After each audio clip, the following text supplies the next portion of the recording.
A i keni vënë re që në pranverë, sidomos në muajin mars, ndonjëherë dhe në fillim prillit, mbas disa ditëve të mrekullueshme me diell, pas të ngrohtit, mbas temperaturave që janë ngritur, befas fillon një kohë e keqe. Zakonisht zgjat 2-3 ditë, ndonjëherë një javë, shpeshherë është e ndarë në 3 ditë në fund të marsit dhe 3 ditë në mes të prillit.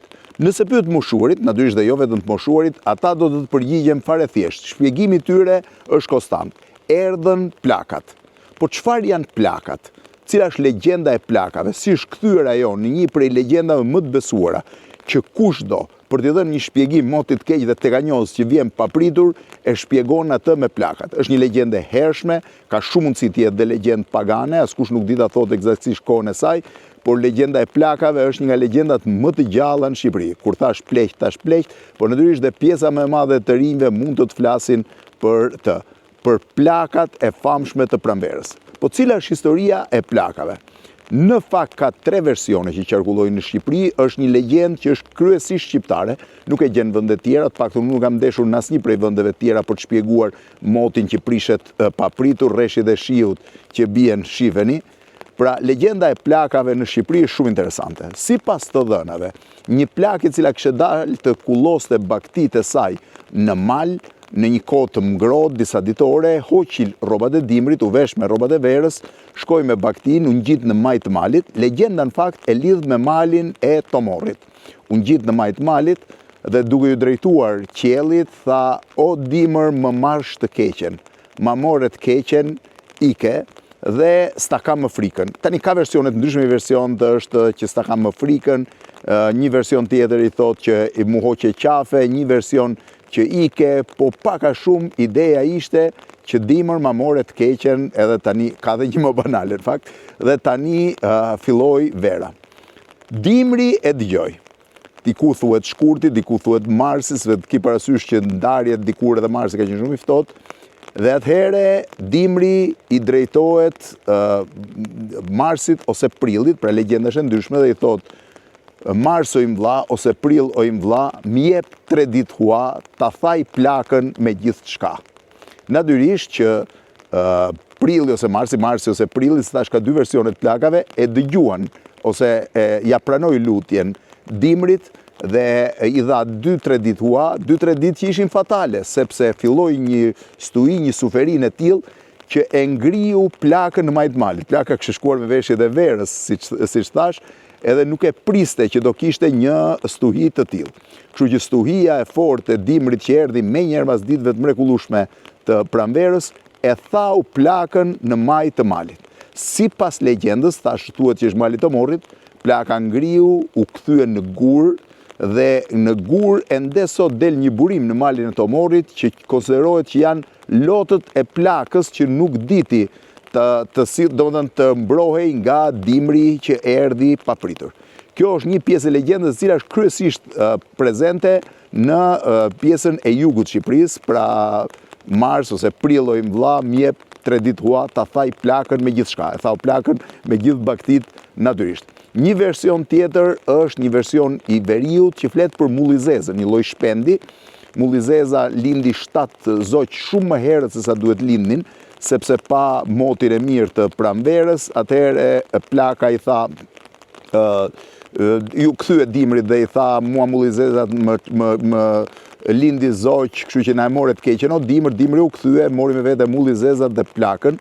Dhe versioni i fundit është ishin 7 plaka, dhe ky është një version shumë më pak popullor, dhe të 7-ta ato mbasi kryen të njëjtin ritual pak a shumë, pra u tallën ose bullizuan, siç thuhet sot në gjuhën moderne, dimri ju kthye dhe i ngriu të 7-ta.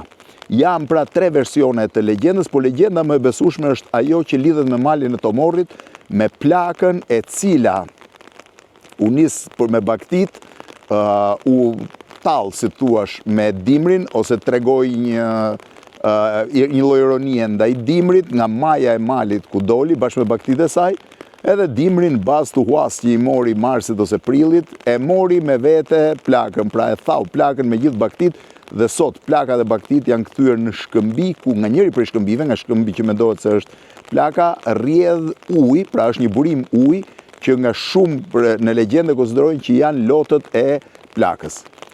Por legjendat janë legjenda. Në fakt është treguar që kapriçot e motit në pranverë, jo vetëm Shqipëri, po dhe në vende tjera të botës janë të papritura. Do të thënë moti është i paqëndrueshëm, ka ditë me diell, ka temperaturat ngrohta dhe befas kthehet në temperaturat ftohta.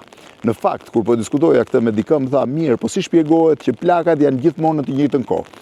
Janë rreth 3 ditë nga fundi i marsit, 28, 29, 30, dhe janë 3 ditë nga data 14, 15, 16 prill ose 13, 14, 15 prill. Sa mbaj mendun, tha ai, dhe është ndoshta 70 ca vjeç, nuk ka ndodhur kurrë që në këto kohë, pra në këto intervale, të mos ketë një prishje të kohës, mos ketë temperatura të ftohta, të mos iki ajo ngrohtësia edhe kënaqësia që ka dhënë marsi edhe fillimi i prillit me ditët e ngrohta shumë në prag ose shumë afër pranverës. Unë nuk di të them se nuk jam meteorolog, po një gjë është e sigurt, që tekat e motit në këto momente, me sa duket nuk kanë ndryshuar prej shekujsh. Prandaj ka 2 versione të plakave, pra plakat që konsiderohen në fund të marsit, tash ditët 28, 29, 30 ose 29, 30, 31, disa besojnë që plakat janë në këtë interval kohor, disa tjerë pretendojnë që intervali kohor i plakave është midis datave 14, 15, 16 ose 13, 14, 15 prill. Në të dyja rastet, në përgjithësi temperatura bie, por temperatura bie, fillojnë rreshje, që nuk pushon shiu. Duhet të kemi parasysh dhe diçka këtu, se shpesh herë ne e harrojmë, që temperaturat e ftohta janë temperatura që i kanë dhe shumë vende tjera të botës. Natyrisht që plakat janë një legjendë, është një prej legjendave në fakt të bukura shqiptare, është një legjendë që shumë veta e tregojnë, por njëkohësisht është edhe një vëzhgim që vjen nga prej shumë kohësh. Pra, sepse lidhet me atë, rrallë thash dhe njerë, siç më thoshte miku im, ka qelluar që në këto kohra, pra në mars dhe në prill, të mos ketë teka të tilla të motit. Legjenda e plakave është një legjendë e cila gjendet dhe në folklorin shqiptar, është një legjendë që e gjen dhe në tekstet mësimore shqiptare, në ato të historisë, të gjeografisë, të folklorit, sidomos të folklorit, sikurse thash, mendohet që legjenda ka ndodhur në malin e Tomorit dhe për arsye të një lloj miti që mali i Tomorit ka në Shqipëri dhe që është më i përmendur se të tjerët, mund të jetë e vërtetë, pra mund të jetë vërtet mali i Tomorit në legjendë. Njëkohësisht veriu ka versione tjera, versione të ngjashme me ne ka Kosova, versione të ngjashme me ne ka në zonën e Malësisë, në drejtim Malizip, kështu që nëse shiu fillon si sot, nëse temperaturat ulen befas si sot, nëse situata nuk është më ajo që prisnit në mars dhe në prill, shpjegimin e keni shumë thjesht. Janë plakat. Plakat e famshme të pranverës, që vinë nga një legjendë, por që me gjas janë një, po quaj, ritual i motit, i cili është i zakonshëm edhe i shpjegueshëm natyrisht shkencërisht, por ne kemi shpjeguar përmes legjendave.